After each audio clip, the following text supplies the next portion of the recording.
The peripheral accessories for DEBC to have already been installed. First, start by pulling a vacuum hose from the intake side of the turbocharger and route it to the solenoid valve. On the other end, route the vacuum hose to the boost side of the turbocharger, the location of the actuator. Next is the turbocharger's pressure sensor, so I should place it in this position. It also has a vacuum hose connected to it. In that case, you would route it to the factory intake manifold. It has a pre-drilled hole available. Don't forget to connect the tubing from the turbocharger's pressure sensor to the air filter element. The pressure sensor's lifespan is longer, and it is less prone to failure. The remaining part is the wiring.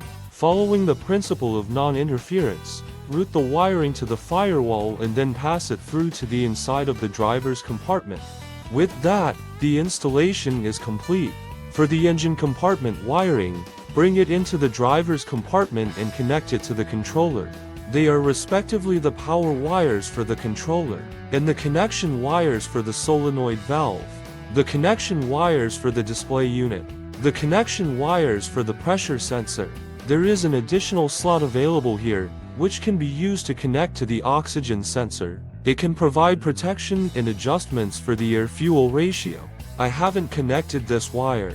With that, the installation is roughly complete.